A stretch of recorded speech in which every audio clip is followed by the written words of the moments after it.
pagi Bapak Ibu dan saudara-saudari yang dikasihi Tuhan. Pemimpin Kristiani yang sejati adalah pemimpin yang fokus on Jesus. Bacaan kita hari ini diambil dari Kisah Para Rasul pasal 18 ayat 1 sampai 17. Dipersilakan Bapak Ibu membaca seluruhnya. Saya akan membaca pada bagian-bagian yang tertentu. Nah, Kisah Para Rasul pasal 18 ayat 1 sampai 17 ini berkisah tentang Rasul Paulus yang membangun jemaat di Korintus. Ketika Rasul Paulus sampai di Korintus, maka ayat 2 dan 3 berkata kepada kita demikian. Di Korintus, ia berjumpa dengan seorang Yahudi bernama Aquila yang berasal dari Pontus. Ia baru datang dari Italia dengan Priscilla istrinya. Karena Kaisar Claudius telah memerintahkan supaya semua orang Yahudi meninggalkan Roma, Paulus singgah ke rumah mereka.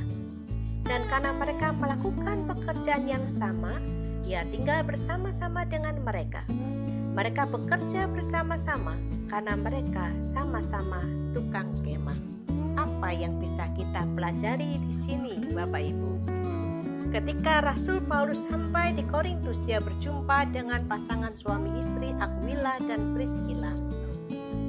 Dan mereka bertiga ini memiliki pekerjaan yang sama, yaitu membuat tenda atau kemah. Pada waktu itu juga dikenal dengan nama penyamak kulit.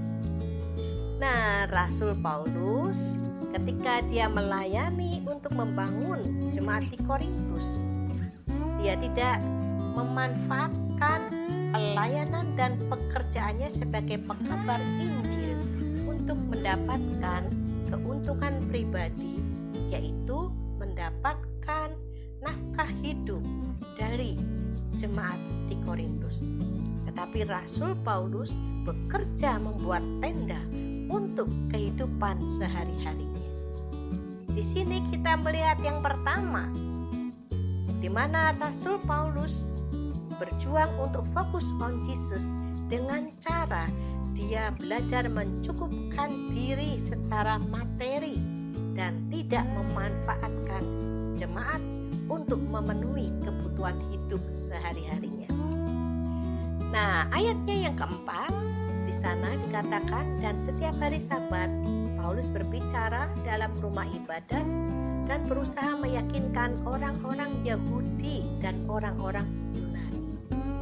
Rasul Paulus sudah menemukan lahan pekerjaan bersama-sama dengan Aquila dan Priscilla. Namun itu tidak membuat Rasul Paulus kemudian lupa pada pengutusan Tuhan ke Korintus. Pada hari Sabat, Rasul Paulus akan datang dan berbicara di dalam rumah ibadat atau sinagoge.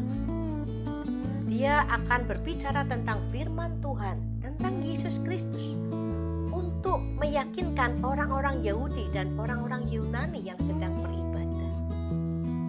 Rasul Paulus fokus pada pelayanan firman Tuhan, sehingga dia bersedia melepaskan pekerjaan yang mendatangkan keuntungan pada hari Sabat. Bapak, Ibu, dan saudara-saudari yang dikasihi Tuhan, kalau kita melihat ayat 6, maka firman Tuhan berkata, tetapi ketika orang-orang itu memusuhi dia dan menghujat, ia mengebaskan debu dari pakaiannya dan berkata kepada mereka, biarlah darahmu tertumpah ke atas kepalamu sendiri. Aku bersih, tidak bersalah. Mulai dari sekarang, aku akan pergi kepada bangsa-bangsa lain.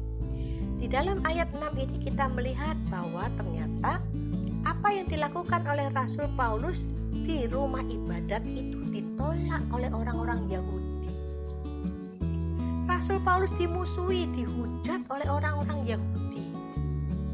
Dan ketika dia tahu bahwa dia ditolak oleh orang-orang Yahudi, maka Rasul Paulus segera mengebaskan debu dari pakaiannya dan dia berkata, mulai dari sekarang aku akan pergi kepada bangsa-bangsa lain.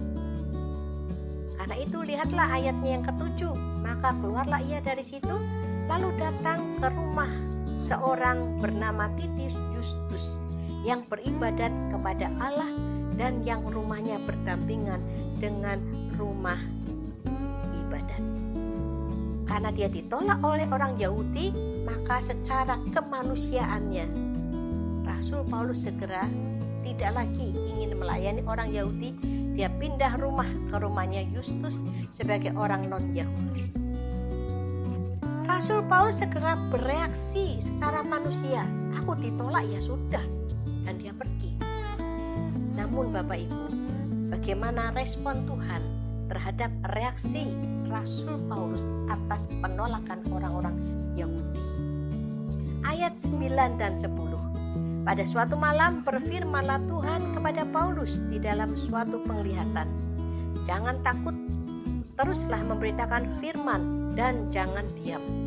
Sebab aku menyertai engkau dan tidak ada seorang pun yang akan menjamah dan menganiaya engkau. Sebab banyak umatmu di kota ini. Tuhan tahu apa yang terjadi pada Rasul Paulus. Tuhan tahu bahwa orang-orang Yahudi itu menolak Rasul Paulus dan Rasul Paulus segera pindah ke rumah orang non-Yahudi.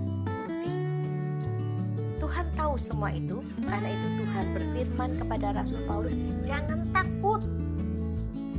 Teruslah memberitakan firman dan jangan diam. Jangan diam, jangan takut hanya karena ditolak. Tetap memberitakan firman walaupun ditolak. Dan Tuhan berjanji akan menyertai Rasul Paulus dengan mengatakan tidak ada seorang pun yang akan menjamah dan menganiaya engkau. Itu jaminan dari Tuhan. Sebagai sebuah dukungan support Tuhan kepada Rasul Paulus untuk tetap mengabarkan Injil di Korintus. Apa alasan Tuhan untuk tetap membuat Rasul Paulus mengabarkan firman? Ada pada ayat 10 bagian terakhir, sebab banyak umatku di kota ini. Tuhan mau menunjukkan kepada Rasul Paulus ada begitu banyak jiwa yang harus dilayani. Ada begitu banyak kehidupan yang harus mendengarkan firman Tuhan dan mengenal Yesus Kristus. Sesudah mendapatkan penglihatan dari Tuhan, maka ayat 11 Rasul Paulus mulai mengabaikan dirinya sendiri. Maka tinggallah Paulus di situ selama 1 tahun 6 bulan dan ia mengajarkan firman Allah di tengah-tengah mereka. Fokus on Jesus itu betul-betul dijalankan oleh Rasul Paulus. Ketika dia mengalami penolakan, penghujatan dan permusuhan dari orang-orang di Korintus, Tuhan tetap menginginkan dia ada di sana sebagai peberita firman. Dan Rasul Paulus mematuhinya. Dia mengabaikan perasaannya, dia mengabaikan harga dirinya, dia mengabaikan gengsinya demi sebuah panggilan dari Tuhan untuk melayani jemaat di Korintus. Nah, pada akhirnya kalau kita membaca ayat 12 sampai 17, kita melihat bahwa penderitaan Rasul Paulus tidak berhenti begitu saja. Karena orang-orang Yahudi itu masih terus berupaya untuk melawan Rasul Paulus. Lalu orang-orang Yahudi ini kemudian memanfaatkan sang gubernur yang bernama Galio. Orang-orang Yahudi mengajak Galio ini untuk bersama-sama melawan Rasul Paulus. Namun janji Tuhan kepada Rasul Paulus digenapi di sini karena gubernur Galio tidak bersedia bekerja sama dengan orang-orang Yahudi untuk melawan Rasul Paulus. Bapak, Ibu, dan saudara-saudari yang dikasihi Tuhan, menjadi pemimpin yang fokus on Jesus bukanlah hal yang mudah. Membutuhkan keberanian untuk berkorban dari diri seorang pemimpin. Itu yang pertama, tidak menempatkan materi sebagai hal yang utama. Yang kedua, bersedia mengabaikan perasaan, harga diri, gengsi demi mematuhi panggilan Tuhan. Dan yang ketiga, seorang pemimpin yang fokus on Jesus, dia akan mengalami penyertaan dan pemeliharaan Tuhan di sepanjang kepemimpinannya, bahkan di sepanjang kehidupannya. Selamat pagi Bapak Ibu dan saudara-saudari yang dikasihi Tuhan. Tuhan beserta kita.